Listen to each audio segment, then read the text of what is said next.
जय। बंदी छोड़ कबीर परमेश्वर जी की जय। बंदी छोड़ गरीबदास जी महाराज जी की जय। स्वामी राम देवानंद जी गुरु महाराज जी की जय।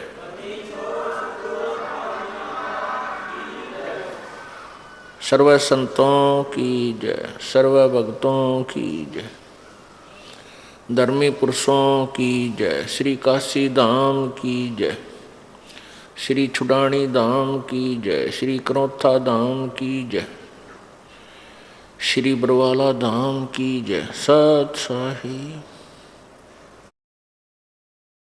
गरीब नमो नमो सतपुरुष को नमस्कार। गुरु की नहीं सुर नर मुनि जन साधुआं संतों सर्वस्ती नहीं। सतगुरु साहेब संत सब डंडो तुम प्रणाम। आगे पीछे मध्य हुए तिनको जा कुर्बान। निराकार निर्विषम काल जाल वैभंजनम निर्लेपम निज निर्गुणम अकल अनुबेशुंदनम। सोहम सुरति समाप्तम सकल समाना निर्तलय। उज्ज्वल हीरंबर हरदम अम्बे परवा अथाह वार पार नहीं मज्जतम। ग्रीब जो सुमर सिद्ध होई गणनायक गलताना। करो अनुग्रह सोई पारस पद परवाना। आदि गणेश मनाऊं गणनायक देवन देवा। चरण कमल लो लाऊं आदंत करूं सेवा। परम शक्ति संगीतम रिद्धि सिद्धि दाता सोई। अवगत गुण अतीतम सतपुरुष निर्मोही। जगदम्बा जगदीशम मंगल रूप मुरारी। तन मन अर्पुं शीशम भक्ति मुक्ति भंडारी। सुर नर मुनि जन ध्यावे ब्रह्मा विष्णु महेशा। शेष सहस मुख गावे पूज्य आदि गणेशा। इंद्र कुबेर सरीखा वरुण धर्म राय ध्यावे। समर्थ जीवन जी का मन इच्छा फल पावे। 33 कोटि अधारा ध्यावे से 88। उतरे भव जल पारा कट है यम की फांसी। 33 कोटि आधारा ध्यावे से 88। उतरे भव जल पारा कट है यम की फांसी।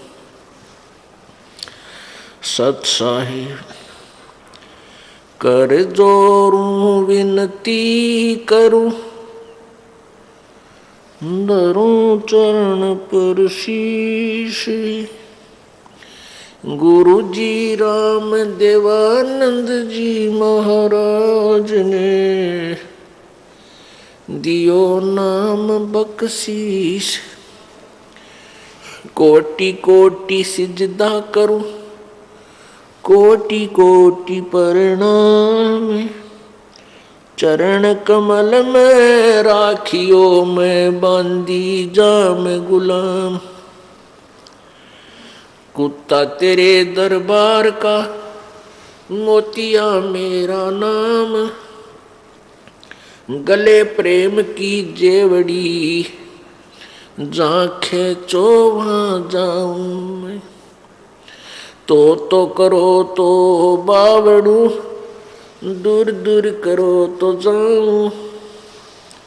जो राखो त्यों ही रहूं जो देवो सो खाऊं। 7 द्वीप 9 खंड में गुरु से बड़ा न कोई।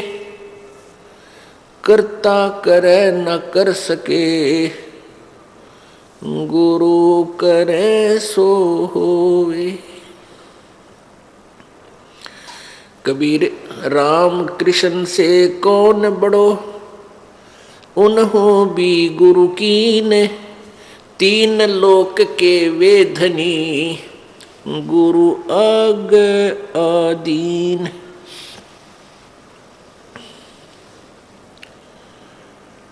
जय इब के सतगुरु मिले। सब दुख आखूं रो। चरणों ऊपर शीश धरूं। कहूं जो कहनी हो। कबीर साईं मिलेंगे, पूछेंगे कुशलात, आद अंत की सब कहूँ अपने दिल की बात। गुरु जी तुम ना भूलियो, चाहे लाख लोग मिल जाही, हमसे तुमको बहुत है, तुमसे हमको नहीं। कबीर तुमरे विसारे क्या बने, मैं किसकी शरण में जाऊं, शिव बिरंच मुनि नारदा, इनके हृदय न समाऊं। अब गुण किए तो बहुत किए, अब गुण किए तो बहुत किए, करत न मानी हारे, बावे बंदा बख्श दियो हो, भावे गर्दन उतार। अब गुण मेरे बाप जी, बख्शो गरीब नवाज, जो मैं पूत कपूत हूँ, बोहर पिता को लाज। मैं अपराधी जन्म का, नख सिख भरे विकार, तुम दाता दुख भंजना, हमारी करो संवार। परम पिता परमात्मा कबीर देव कबीर साहब, अल्लाह अकबर, अल्लाह कबीर आदि नामों से जो जाना जाता है, ये वही परमात्मा है, वही परमेश्वर है, पूर्ण ब्रह्म है, जो सन 1398 विक्रमी संवत 1455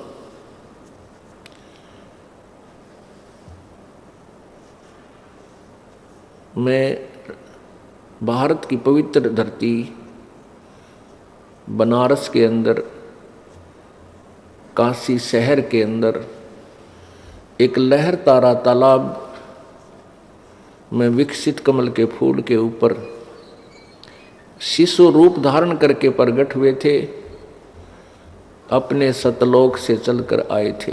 उनको फिर एक नीरू नीमा नाम के जुलाहा दंपत्ति उठाकर ले गए थे और बच्चे की तरह उनकी परवरिश की थी। वो पूर्ण परमेश्वर, सर्व सृष्टि रचनहार, कुल के मालिक कबीर देव कबीर साहब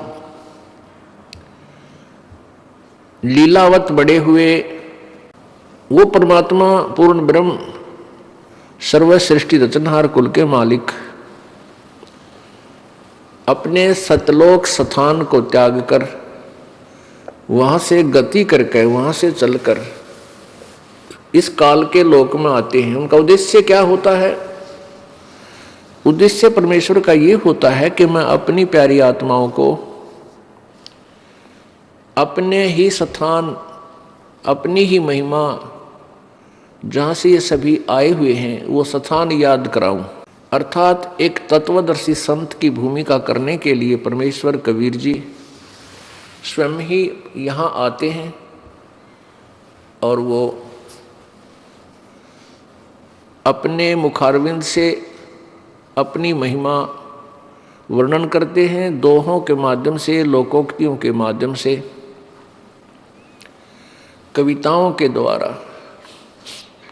जैसे आदरणीय धर्मदास साहिब जी ने परमेश्वर कबीर जी की अमृतवाणी को लिपिबद्ध किया। उनमें से कौन कौन से ग्रंथ हैं? कबीर सागर, पवित्र कबीर सागर, पवित्र शब्दावली कबीर परमेश्वर की, पवित्र बीजक ग्रंथ, पवित्र कबीर वाणी आदि। पुण्यात्माओं, परमेश्वर ने अपने गूढ़ रहस्य को अपनी सिंपल लैंग्वेज में, साधारण भाषा में लिपिबद्ध करवाया हुआ है कि जन साधारण आसानी से समझ सके। लेकिन उस गूढ़ ज्ञान को हम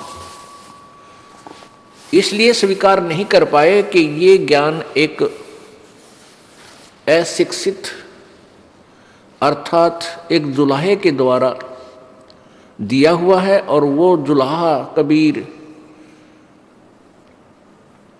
अक्षर ज्ञान युक्त नहीं था, अर्थात वो पढ़े नहीं थे। ये धारणा फैला रखी थी कि इन्होंने, उन नकली ऋषियों ने, गुरुओं ने, जो केवल एक संस्कृत भाषा के पढ़े हुए थे, शिक्षित थे। और हमारे सभी ग्रंथ, पवित्र चारों वेद, पवित्र श्रीमद् भगवत गीता जी, पवित्र 18 पुराण आदि आदि जो ग्रंथ हैं जिनको हम सदग्रंथ मानते हैं, वो सभी संस्कृत भाषा में लिपिबद्ध थे। जन साधारण शिक्षित नहीं था, केवल एक वर्ग जिसको ब्राह्मण कहते थे वो ही पढ़ने के अधिकारी होते थे, उन्हीं को संस्कृत पढ़ना अलाउड था, अन्य किसी को नहीं। ये प्रतिबंध था पहले। इसी के उपलक्ष्य में एक कथा है कि एक यहाँ हरियाणा के अंदर एक कड़ौली गांव है, खरखोदा के पास, जिला सोनीपत में कड़ौली गांव।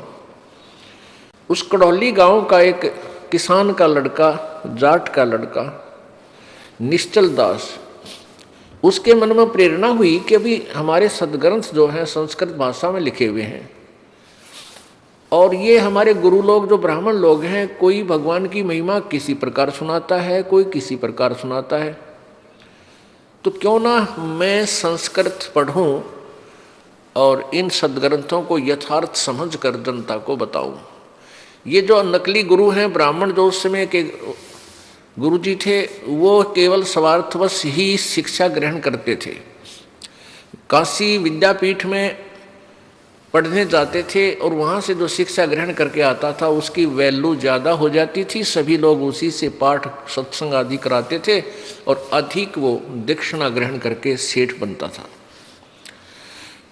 उन लोगों का यही उद्देश्य था, केवल पैसा प्राप्ति, शिक्षा का उद्देश्य यही था, उन ग्रंथों से कोई लेना देना नहीं था। तो निश्चल दास ने ये विचार किया, यदि मैं डायरेक्ट बताऊंगा कि मैं किसान का लड़का हूँ, मेरे को प्रवेश प्राप्त नहीं होगा। उसने क्या किया, क्योंकि काशी विद्यापीठ के अंदर एक नियम था कि केवल ब्राह्मण ही वहाँ शिक्षा ग्रहण कर सकते हैं, वही प्रवेश पा सकते हैं, और उनका एक प्रमाण पत्र गांव से लिखवाया जाता है कि ये इस जाति का है, तो उस प्रमाण पत्र के आधार से वहाँ प्रवेश मिलता था।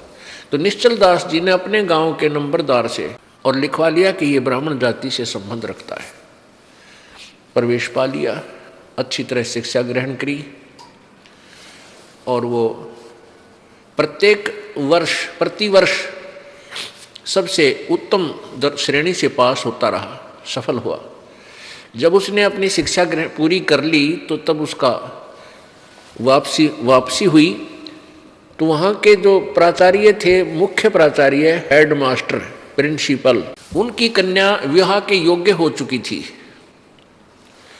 और उस प्रिंसिपल ने सोचा कि ये होनहार बालक है, बहुत तेज माइंड का है, और ये आगे जाके बहुत धन कमावेगा अक्षेत्र में जाकर, क्यों ना अपनी पुत्री का विवाह इस बच्चे से कर दूं।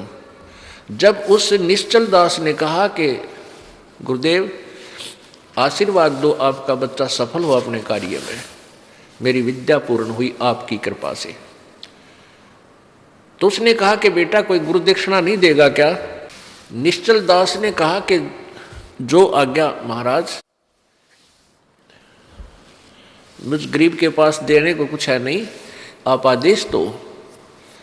तो उसने कहा कि तू वचनबद्ध हो। प्रिंसिपल ने कहा वचनबद्ध हो, मैं जो मांगू तू मुझे देगा। वचनबद्ध हुआ तो क्या कहा प्रिंसिपल ने कि आप मेरी पुत्री के साथ विवाह कर लो। अब वो फंस गया धर्म संकट में कि ये ब्राह्मण और मैं जाट, और जब पता चलेगा तो ब्राह्मण लोग बहुत उत्पात कर देंगे। तो फिर उसने सच्ची बतानी पड़ी कि गुरुदेव मेरी ऐसी प्रेरणा थी, मैं चाहता हूँ कि इन सदग्रंथों को पढ़ूँ संस्कृत में, और मेरा उद्देश्य है कि मैं सच्चाई से परिचित कराऊँ समाज को। मेरा कोई धन उद्देश्य कमाना उद्देश्य नहीं है, और गुरुदेव मैं ब्राह्मण नहीं हूँ, मैं ऐसे ऐसे किसान परिवार से हूँ, और मैंने शिक्षा ग्रहण के लिए ये प्रमाण पत्र झूठा दिया है। फिर वो गुरुदेव नाराज हो गए। उनको फिर कहा कि इस वर में एक और बात सुन ले, ये भी वरदान वचन दे कि तू आगे से संस्कृत भाषा में को नहीं पढ़ेगा, न उसमें कोई लेख लिखेगा, संस्कृत भाषा में बोलेगा भी नहीं,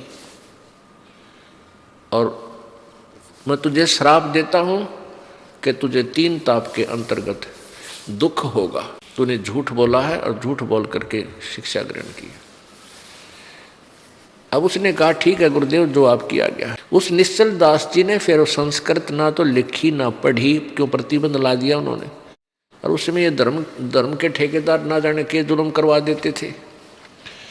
तो पुण्यात्माओं, ऐसे ये बिजली गिरी रही, अभी तक ये अज्ञान फैला रहा। हम सदग्रंथों को नहीं समझ सके, और जिनको हम जो समझते थे कि ये सदग्रंथों को जानते हैं, ये सदग्रंथों को पढ़ते हैं क्योंकि ये संस्कृत भाषा जानते हैं, उनको सदग्रंथों का ज्ञान नहीं था। ABC क ख भी नहीं जानते थे। तो परमेश्वर कबीर जी के विषय में फैलाई गई धारणाएं उन अज्ञानी गुरुओं, ऋषियों, मंडलेश्वरों, महंतों के द्वारा कि ये अशिक्षित है, इसको संस्कृत भाषा नहीं आती है, ये ऊट पटांग भाषा बनाकर दुनिया को भ्रमित कर रहा है, ये इसका ज्ञान सही नहीं है। अब ये विश्वास हो जाना, ये बात हृदय में जच जाना स्वाभाविक था कि कबीर परमेश्वर जी संस्कृत भाषा पढ़े नहीं हैं। परमात्मा कबीर जी प्रत्येक भाषा के विद्वान थे,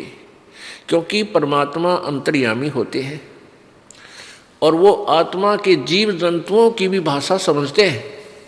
और ये अज्ञानी अनाड़ी ऋषि कहते थे वो संस्कृत नहीं समझते। तो जिस कारण से अभी तक ये अज्ञान फैला रहा। पुण्यात्माओं, परमेश्वर कबीर जी कहा करते थे कि मैं सतलोक से चलकर आया हूँ और मैंने ही सारे ब्रह्मांडों की रचना की है, मैं पूर्ण परमात्मा हूँ।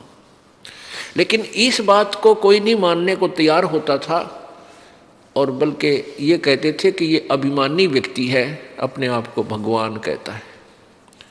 एक जुलाहे का बालक, एक शूद्र जाति वाला अपने आप को परमात्मा कहता। देखो रे लोगों, देखो देखो कैसा कैसा झूठा कपटी व्यक्ति। परमात्मा कहते हैं साच कहूं तो जग नहीं माने,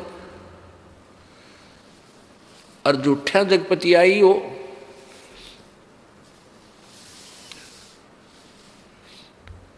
अब मैं साच कहता हूं तो मेरी तो मानते नहीं, मुझे तो झूठा बताते हैं। तो परमात्मा को हम उसमें परमात्मा क्यों नहीं पहचान सके, क्यों नहीं मान सके? कारण ये रहा कि हम जितने भी अभी तक ज्ञान सुना था सभी ने, और ऋषि महर्षि और महंतों और गुरुओं ने ये बताया था कि परमात्मा निराकार है, वो साकार में कभी नहीं आता। जिस कारण से हम भ्रमित रहे कि परमात्मा निराकार है और जो अपने आप को भगवान कहता वो झूठा व्यक्ति है।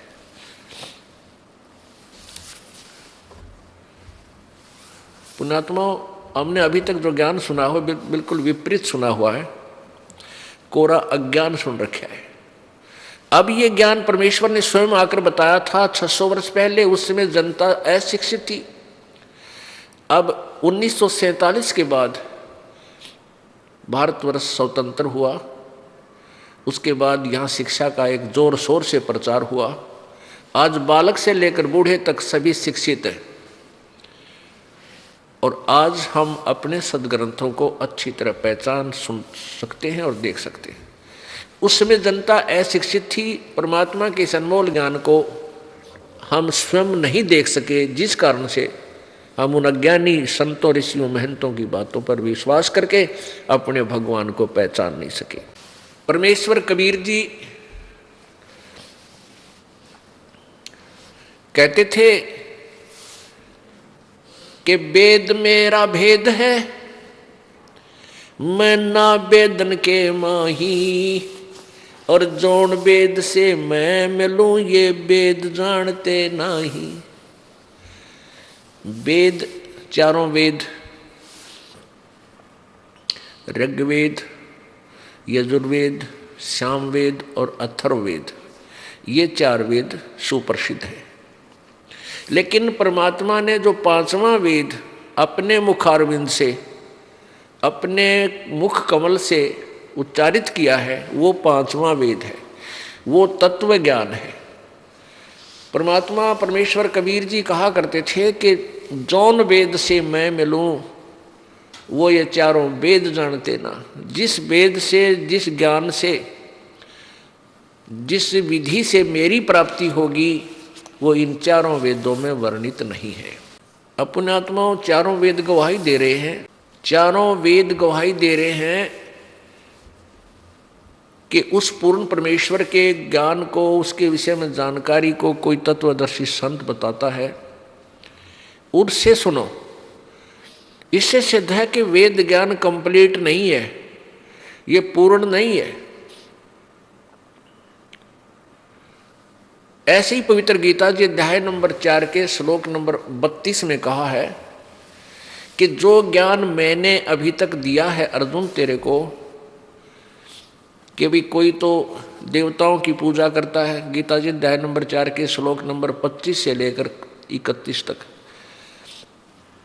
उसमें लिखा है कोई तो देवताओं की पूजा करता है, उसी को फाइनल मान रहा है, अंतिम पूजा सही पाप नाशक जानता है। कोई धार्मिक यज्ञ करता है, कहीं भंडारा कर दिया कि तो पशु पक्षियां को दाना डाल दिया, चारा डाल दिया, इसी को फाइनल पूजा मानकर खुश हो गया। कोई मंदिर पूजता है, कोई मस्जिद पूजता है, कोई ऊपर ने पैर करके नीचे ने सिर करके हठ योग करता है। ये सब पूजाएं जो करते हैं ये सभी अपनी अपनी साधनाओं को पाप नाशक जानते हैं। लेकिन चौथे अध्याय के 32वें श्लोक में गीता ज्ञानदाता काल कह रहा है कि अर्जुन, उस परमेश्वर के बारे में, इस धार्मिक अनुष्ठानों के बारे में विस्तार के साथ सच्चिदानंद घन की वाणी में, सच्चिदानंद घन की वाणी यानी उस परमेश्वर ने खुद आकर जो बोली है, वो ज्ञान, जो ज्ञान दिया है उसमें विस्तार से कहा गया है ये यथार्थ ज्ञान। उसको फिर वो ज्ञान कहाँ मिलेगा, कौन बताएगा? गीता जी अध्याय नंबर 4 के श्लोक 34 में कहा है कि किसी तत्वदर्शी संतों के पास जाकर उस तत्व ज्ञान को सुन, और तत्वदर्शी संतों को दंडवत प्रणाम करने से, कपट छोड़कर यानी विनम्र भाव से, सच्चे दिल से उनसे प्रार्थना करना, उस परमेश्वर के बारे में जानकारी प्राप्त करना कि अर्ज करना, फिर वो तत्वदर्शी संत तुझे वो परमेश्वर के बारे में ज्ञान सुनाएंगे, उनको सुन। इससे सिद्ध है कि गीता जी का ज्ञान कंप्लीट नहीं है, लेकिन ये भी नहीं कहा जा सकता कि ये गलत है। जैसे 10वीं तक का, कक्षा तक का सिलेबस, पाठ्यक्रम अपना स्थान रखता है, उसकी अपनी स्थिति होती है, और उसके ऊपर जो उच्च क्लासेज चलती हैं उनका सिलेबस उससे आगे और अत्यधिक गूढ़ होता है। ऐसे ही चारों वेद और गीता जी, इसको समझो मैट्रिक कक्षा तक का, मैट्रिक क्लास तक का सिलेबस है, 10वीं तक। और परमेश्वर कबीर जी का जो ज्ञान है वो प्रथम से लेकर और फाइनल तक, MA तक, PhD तक सब तरह का उसमें इंक्लूड है। तो उस ज्ञान के बाद किसी भी ज्ञान की आवश्यकता नहीं रहती जो कबीर जी का ज्ञान है। अब कबीर परमेश्वर के ज्ञान को उस जो लोकोक्तियों के माध्यम से, कविताओं के माध्यम से, दोहों वाणियों के माध्यम से, शब्दों के माध्यम से लिखा हुआ है, यानी वो पद्य भाग में है, उसको ये कबीर पंथी भी नहीं समझ सके। क्योंकि कबीर पंथ क्या है? जो कबीर जी के विचारों से प्रभावित होकर उनके द्वारा दिए गए ज्ञान पर ही अपनी साधनाएं कर रहा है, लेकिन वो ज्ञान उनको पूर्ण रूप से समझ में नहीं आया। जैसा भी जिस किसी गुरु ने जो नाम दे दिया उसी को वो जाप करने लगे, जो मर्यादा बता दी उसी को वो करने लगे। अब वो ज्ञान आज भी हमारे पास है, क्योंकि चारों पवित्र वेद, पवित्र श्रीमद् भगवद गीता जी, पवित्र 18 पुराण, पवित्र कबीर सागर, पवित्र कबीर जी की शब्दावली, दोहावली, कबीर जी की वाणी, ये सभी आज भी हमारे पास विद्यमान है। अब हम इनको तुलना करेंगे प्रत्येक सदग्रंथ से कबीर जी की वाणी को, जो प्रत्येक दृष्टिकोण से खरी है।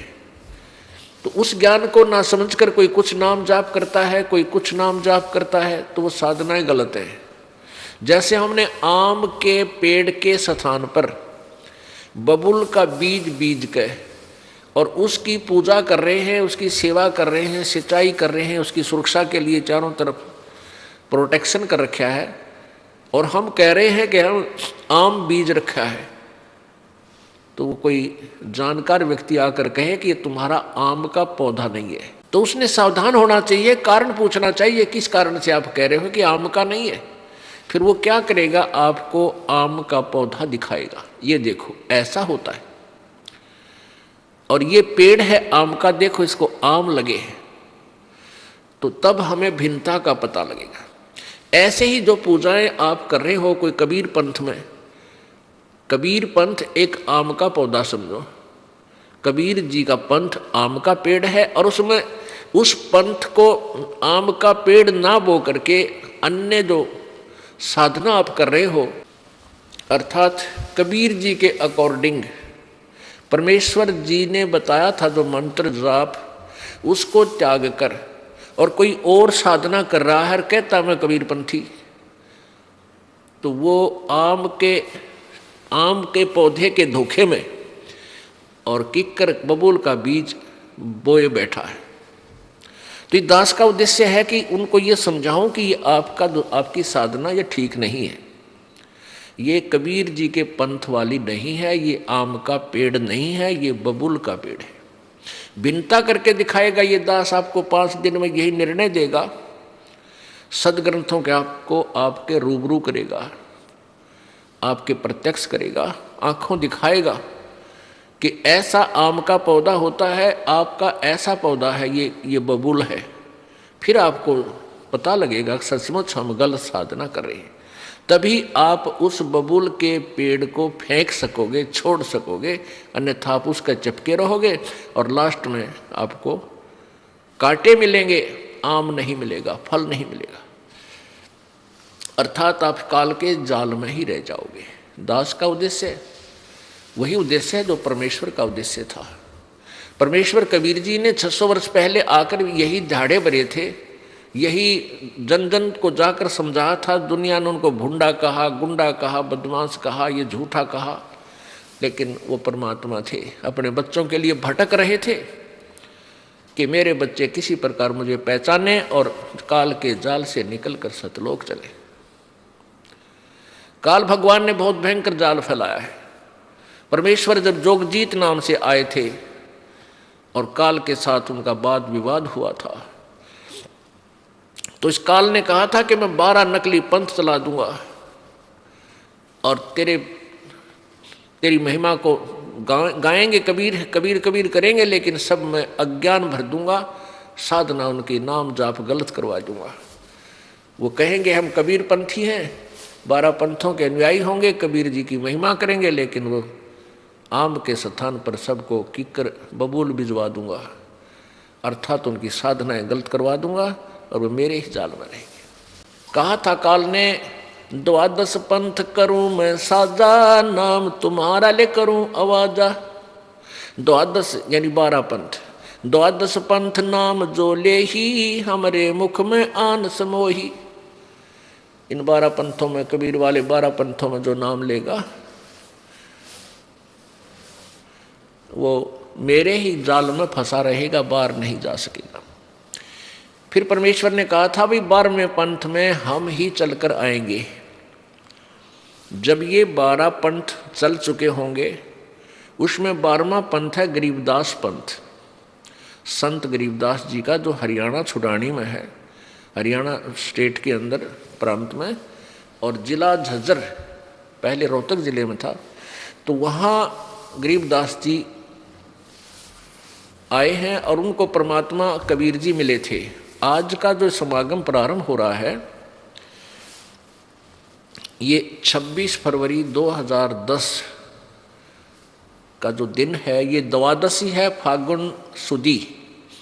फाल्गुन सुदी द्वादशी। इस दिन परमेश्वर कबीर जी सतलोक से चलकर एक महात्मा, जिंदा महात्मा होते हैं मुसलमानों में, एक काला सा टोप पहनते हैं ऊपर लंबे से चोटे का ऊंचा सा करके सर पे, और पूरा एक ओवर कोट पहनते हैं, एक ही कपड़ा पहनते हैं काले रंग का, और जो घुटनों से नीचे तक होता है, दाढ़ी बड़ी हुई होती है, केस भी बड़े होते हैं। तो ऐसी वेशभूषा वाले को जिंदा महात्मा कहते हैं। तो पुण्यात्माओं, कबीर सागर, कबीर वाणी, और उसमें प्रमाण दिया है कि 12 पंथ ये कबीर नाम से जो चलेंगे, इनमें जो प्रथम व्यक्ति होगा इसका प्रवर्तक प्रत्येक पंथ का, वो कबीर जी का कृपा पात्र संत होता है। लेकिन उसके ज्ञान को आगे आने वाली उसी के उत्तराधिकारी काल के दूत उसको उलझ पुलझ कर देते हैं। जैसे धर्मदास जी का प्रथम पुत्र नारायण दास जो थे वो काल का दूत था, उसको वो विरोध करता रहा कबीर जी का भी और अपने पिताजी का भी। फिर परमेश्वर कबीर जी की कृपा से धर्मदास जी को एक पुत्र और प्राप्त हुआ जिसका नाम चूड़ामणि रखा, परमात्मा ने आशीर्वाद दिया।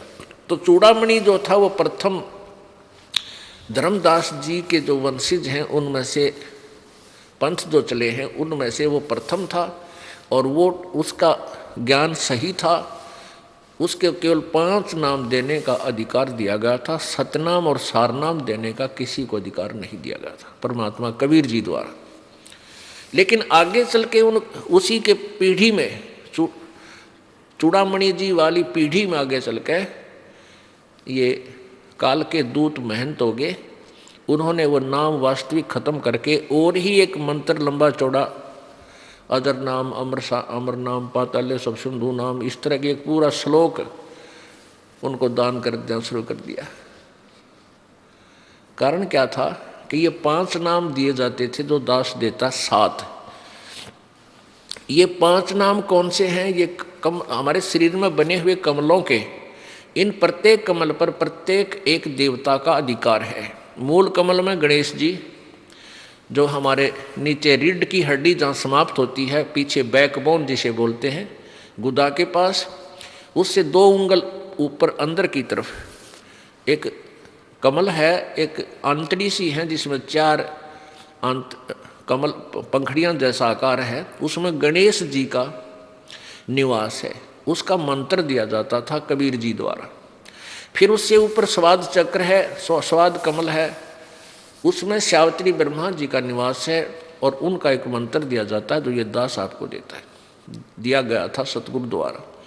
फिर नाभि कमल में विष्णु और लक्ष्मी जी का निवास है, अधिपत्य है, उसका एक मंत्र दिया जाता है। ऐसे हृदय कमल में सावित्री और शिव और पार्वती जी का निवास है, इनका भी एक मंत्र दिया जाता है। कंठ कमल में ये दुर्गा है, अष्टंगी है, इसका भी एक मंत्र दिया जाता है। तो ये मंत्र परमात्मा इसलिए देते थे कि जब तक तुम यहाँ रहोगे तब तक तो तुम्हें इस संसार की सुख सुविधा यही देव देते हैं, और इनकी ये मजदूरी है, ये तुम करते रहो। दूसरा इससे ये होगा कि तुम्हें इस कारण से मनुष्य जीवन मिलते रहेंगे जब तक आप इस, अब वर्तमान जो समय चल रहा है, ये बिचली पीढ़ी तक तुम्हें मनुष्य जीवन मिलता रहेगा। इस उद्देश्य से परमात्मा ने वो वास्तविक मंत्र उस समय नहीं खोला था, क्योंकि जनता अशिक्षित थी, और उस मंत्र के खोल देने से, दे देने से जो दास अब दे रहा है, तो सभी ये नकली संत भी उन्हीं नामों को देने लग जाते। आज हम भिन्नता नहीं कर पाते, और उनके देने से लाभ नहीं होता, क्योंकि जो अधिकारी होता है वही मंत्र देगा तो लाभ होगा, अनधिकारी उसको देता है तो उसका कोई लाभ नहीं होगा। तो प्रथम जो प्रवर्तक होते हैं वो उन 12 पंथों के प्रारंभ के जो स्रोत थे वो परमात्मा के कृपा पात्र थे। लेकिन आगे चल के उन पंथों में उनके तुरंत बाद ही जो है काल के दूत मनमुखी नाम जाप देने लग गए और उस मार्ग से भ्रष्ट कर देते हैं।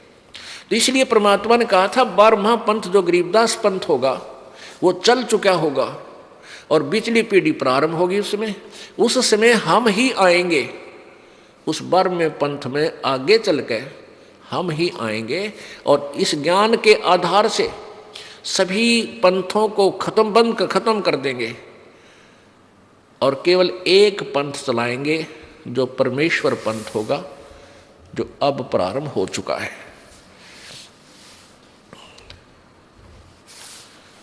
पुण्यात्मा, आज का जो समागम प्रारंभ हो रहा है ये इस खुशी में हो रहा है कि परमात्मा यदि हमें आकर के आप ज्ञान नहीं देते तो काल भगवान हमें कभी भी प्रभु के विषय में जानकारी नहीं देता और हम युगों युगों ऐसे ही यहाँ भटकते भ्रमते रहते, कभी पशु बनते, कभी पक्षी बनते, कभी टांग कटती की तो आँख फूटती, अंधे हो जाते, कैंसर से दुखी होते।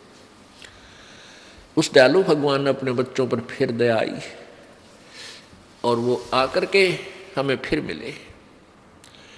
पुण्यात्माओं, सबसे पहले हमने परमात्मा को पहचानना है कि जिसको हम भगवान कह रहे हैं ये वास्तव में भगवान है कि नहीं, ये परमात्मा है या नहीं। जैसे हम बबूल का बीज बीज रहे हैं या आम का बीज रहे हैं, तो सबसे कोई हमें भ्रमित कर रहा है कि ये आम का पौधा नहीं है, तो हमने उसकी पूरी परख करनी चाहिए, तब हम उस पर स्थिर हो पाएंगे और तभी उसकी रुचि से हम पूजा करेंगे। अब जैसे दास कह रहा है कि कबीर पंथ में कोई भी पूजा कबीर जी वाली नहीं है, वो गलत साधना कर रहे हैं और आप जी को लगता है कि ये गलत बोल रहा है रामपाल, ये ऐसे कैसे हो सकता है, तो उसकी पहचान करो, अक्षुब्ध ना हो। अब जैसे ये दास कह रहा है मुझे शौक नहीं है ये बातें कहने का, कोई ये कहता है कि किसी की धार्मिक भावनाओं को ठेस नहीं पहुंचाना चाहिए। पुण्यात्माओं, ये धार्मिक भावनाओं को ठेस नहीं है, लेकिन धार्मिकता का उत्थान है इससे।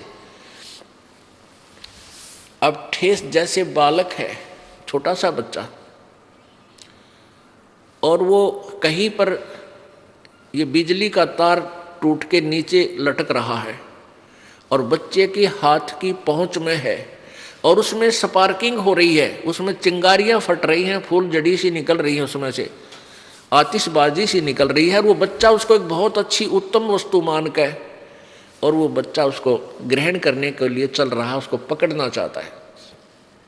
उसकी भावना है कि मैं इसको पकड़ूं, बहुत अच्छी वस्तु है, ग्रहण करूं। और किसी भाई बहन माता पिता जो बुद्धिमान हैं, उन्होंने जब देख लिया कि ये बालक अपनी मृत्यु को आमंत्रित कर रहा है, तो दौड़कर उसको पकड़ लेते हैं, उठा लाते हैं।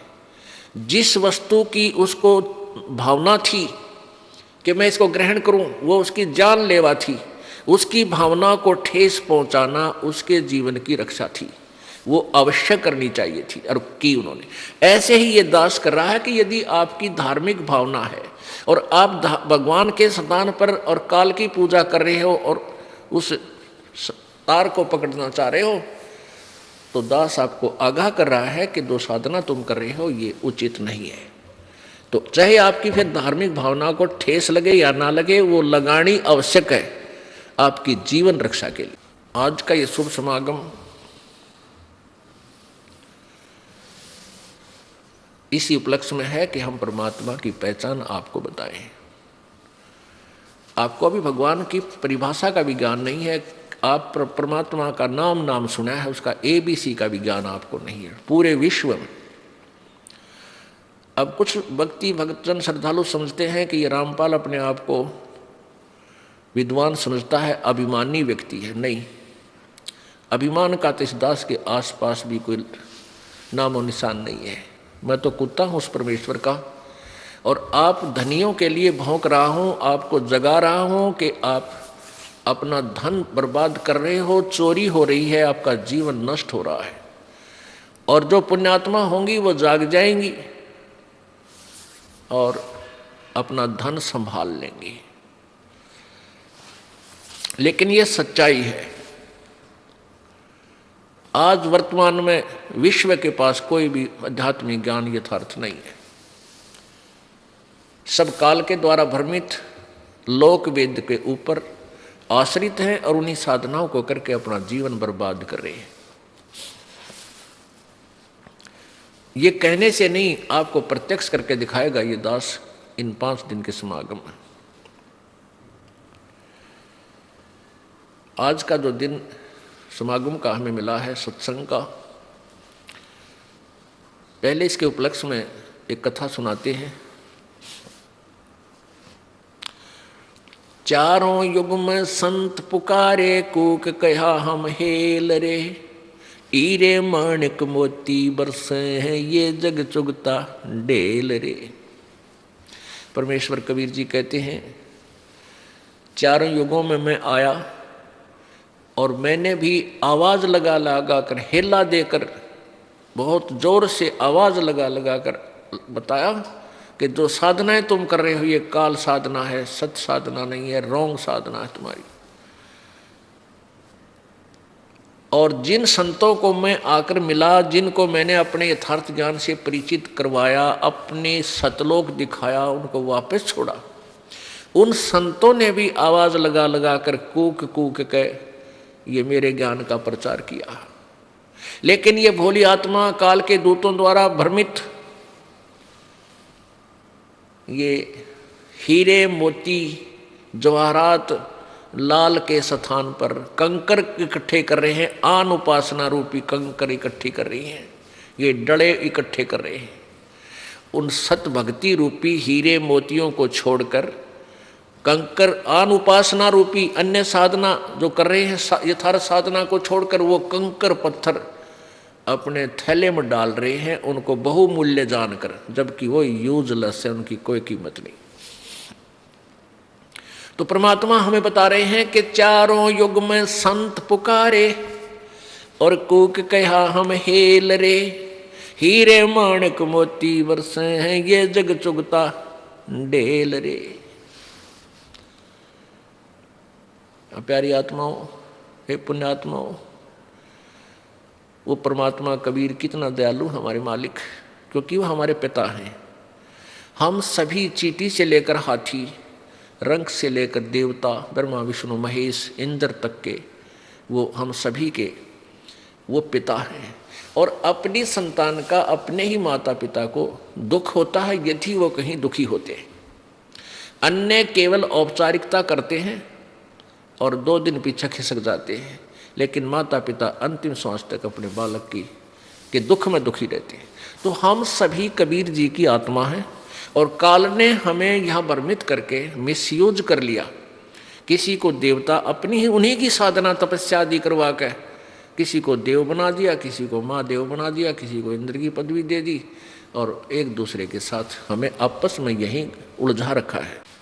वेद हमारा वेद है, वेद मेरा भेद है, मैं ना वेदन के माही, और जौन वेद से मैं मिलूं ये वेद जानते नहीं।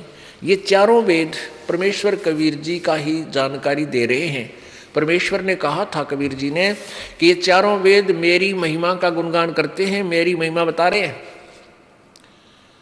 लेकिन मैं इन चारों वेदों, पवित्र चारों वेदों, ऋग्वेद, सामवेद, अथर्ववेद और ये यजुर्वेद, इनमें मेरी महिमा तो है कि कोई परमात्मा है, वो ऐसी लीलाएं करता है, जब पृथ्वी पर भी आता है वो सतलोक में रहता है, रितधाम में रहता है। और यहाँ अपने श्रेष्ठ भक्तों को, विशेष आत्माओं को, जो दृढ़ भक्त होते उनको आकर मिलता है और अपने यथार्थ ज्ञान से परिचित कराता है। ये वेदों में लिखा है और वो कबीर देव है, वो कबीर प्रभु है। पुण्यात्मा, पवित्र चारों वेदों को विश्व का कोई भी व्यक्ति नहीं ये कहता कि ये ज्ञान ठीक नहीं, और कोई कहता है तो वो तो बिल्कुल मूर्ख है, महामूर्ख कह सकते हैं उसको, जो वेदों और गीता जी को कहता है ये ज्ञान ठीक नहीं है। तो उसी वेदों और गीता जी के आधार से पवित्र हिंदू समाज अपनी साधनाओं को कर रहा है और अपने धर्म के मुख्य इन्हीं ग्रंथों को मानते हैं, जैसे पवित्र गीत, श्रीमद् भगवद गीता जी, पवित्र 4 वेद, पवित्र 18 पुराण। अब वो क्या बता रहे हैं और हमारे को क्या लोकवेद सुनाएगा, ये जब हम आंखों देखेंगे स्वयं, तभी हम पहचान पाएंगे भगवान को। अभी तक इन झूठे गुरुओं ने, नकली महंतों और ऋषियों ने हमारे को भ्रमित कर रखा, लोक वेद सुना रखा, जो शास्त्र के विरुद्ध ज्ञान है उस पर आधारित किया हुआ है। अब सबसे पहले आपको ये दिखाते हैं कि वेदों में लिखा है कि वो परमात्मा अपने सतलोक से चलकर यहाँ आता है, अपनी प्यारी आत्माओं को मिलता है, उनको ज्ञान देता है, यथार्थ ज्ञान समझा कर फिर वो उन प्यारी आत्माओं को सतलोक ले जाता है, अपने यथार्थ स्थान पर ले जाता है जहाँ से ये आत्माएं आकर यहाँ फंसी हैं। आप पुण्यात्माओं, आपका सभी का आगमन सतलोक से हुआ है और वहाँ पर आपके जो स्थान हैं, जो यहाँ के इंद्र के पास भी इतनी संपत्ति, स्थान और सुविधा नहीं है जो आप छोड़ आए अपनी अज्ञानता में, वो आज भी आपके वहाँ सुरक्षित रखे हैं। और आप उस स्थान को छोड़कर यहाँ इस गंदे स्थान में आ गए और यहाँ काल ने आपको अपने जाल में फंसा लिया और आपको यथार्थ भगवान से, परमात्मा की यथार्थ ज्ञान से, महिमा से अपरिचित रखा हुआ है। उसका उद्देश्य यह है कि यदि इनको ज्ञान हो गया कि परमात्मा कोई और है और कहीं इससे अधिक भी सुख है, तो ये सभी उधर प्रेरित होकर भाग ना जाएं और तेरा ब्रह्मांड सूना ना हो जाए। इसलिए भगवान स्वयं आते हैं, अपने यथार्थ ज्ञान को समझाते हैं और जो पुण्यात्मा होती हैं वो भगवान की इस महिमा को समझकर शीघ्र यहाँ से निकलने का प्रयत्न प्रारंभ कर देते हैं। आपको दिखाते हैं ऋग्वेद मंडल नंबर 9 के सूक्त नंबर 86 और मंत्र नंबर 26 तथा 27, और इसके पश्चात दिखाएंगे ऋग्वेद मंडल नंबर 9 के सूक्त नंबर 82 और मंत्र 1, 2, 3, और फिर दिखाएंगे ऋग्वेद मंडल नंबर 9 सूक्त नंबर 96 के मंत्र नंबर 16 से लेकर 20 तक, और फिर दिखाएंगे पवित्र यजुर्वेद अध्याय नंबर 5 के श्लोक नंबर 32 में स्पष्ट लिखा है कि कबीर अंगारी असी, बम्भारी असी, सवर ज्योति रतधामा असी। वो कबीर परमात्मा बंधनों का शत्रु है, बंदी छोड़ कहा जाता है, और वो सतलोक में रहता है। वो सतलोक सतधाम युक्त है, रतधामा सतधाम वाला, सतलोक वाला है, वहाँ रहता है। इसी प्रकार ये पहले जो ऋग्वेद के जो आपको रेफरेंस बताया है, इसमें भी यही स्पष्ट किया है कि वो परमात्मा सतलोक में रहता है, एक स्थान पर रहता है, वहाँ से चलकर आता है। और अभी तक ये वेदों के ज्ञाता जो बने फिरे थे, ऋषि महर्षि नकली, ये कहते थे भगवान एक देशीय नहीं है, ऊपर नीचे कहीं एक स्थान पर नहीं रहता, वो निराकार है, वो कभी किसी को दिखाई ही नहीं देता। जबकि वेद कहते हैं वो साकार है, सशरीर है, उसका नाम कबीर है, वो सतलोक में रहता है। अब देखिएगा ये पवित्र ऋग्वेद आपको दिखाते हैं। पवित्र ऋग्वेद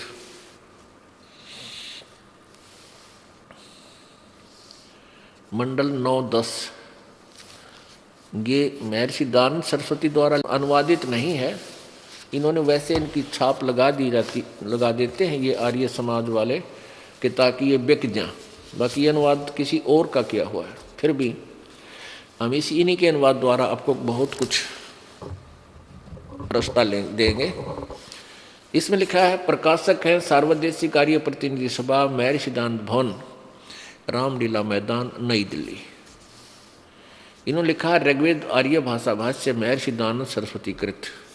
ये गलत लिखा इन्होंने, अनुवादित किसी और ने किया है। मुद्रक है Prince offsets printers 1510 Pataudi house Daryaganj नई दिल्ली से। ये किसका अनुवादित है ये 9 और 10 मंडल, ये थोड़ा प्रमाण देना पड़ेगा, क्योंकि हमने यहाँ इसका विवेचन कर दिया कि ये महर्षि द्वारा अनुवादित नहीं है। ये क्लियर करता है, ये आर्य समाज का है एक आचार्य, इसका क्लियर करता है। ऋग्वेद भाष्यम, महर्षि दानंद सरस्वती द्वारा केवल ऋग्वेद के मंडल 1 से 6 तक अनुवाद किया है। ये दूसरा जो 7 से लेकर 10, जिसमें 9, 10 आ लिए, ये श्रीपाद दामोदर सातवलेकर नामक कोई आचार्य है, उसका अनुवादित है। इन्होंने इसके द्वारा किए गए अनुवाद को भी महर्षि दानंद की फीत लगा दी, मोहर लगा दी, ताकि ये बिकता रहे। फिर भी हम अपना उद्देश्य, हम केवल अपने उद्देश्य के लिए ये देखना चाहते हैं इसमें लिखा क्या है। अब फिर देखिएगा, ऋग्वेद वही है ये जो आपको दिखाया था, इन्होंने गलत, इस पर केवल यहाँ मोहर गलत ला रखी है। प्रकाशक ठीक है, प्रकाशक है सर्वदेश आर्य प्रतिनिधि सभा, महर्षि दान भवन, रामलीला मैदान, नई दिल्ली। यहाँ इन्होंने गलत लिखा है कि 9-10 मंडल का अनुवाद करता महर्षि दानंद है, ये नहीं थे, ये तो सातवलेकर आचार्य है। इसी में हम आगे आपको दिखाते हैं ऋग्वेद मंडल नंबर 9, सूक्त नंबर 86, उसके बाद दिखाएंगे सूक्त नंबर 82। ऋग्वेद मंडल नंबर 9, सूक्त नंबर 86, 86, 26 मंत्र। इसमें लिखा है कि यज्ञ करने वाले यजमान के लिए, यज्ञ करने वाले यजमानों के लिए यानी भक्तों के लिए, यज्ञ माने धार्मिक अनुष्ठान, धार्मिक अनुष्ठान करने वाले यजमानों माने भक्तों के लिए परमात्मा सब रास्तों को सुगम करता हुआ, अर्थात उनके सब रास्ते खोल देता है जो भक्ति बाधक होते हैं, उनके विघ्नों को यानी संकटों को मर्दन करता है, नाश कर देता है, संकट विनाश कर देता है, नष्ट कर देता है, और सबको पवित्र करता हुआ और अपने रूप को सरल करता हुआ, यानी अपने वास्तविक रूप जिसमें एक रोमकूप में करोड़ सूर्य करोड़ चंद्रमा मिला दी इतनी रोशनी है, उसको हल्का तेज पुंज का रूप बना करके अपने रूप को सरल करता हुआ यानी साधारण सामान्य सा रूप बनाकर वह कांति में परमात्मा।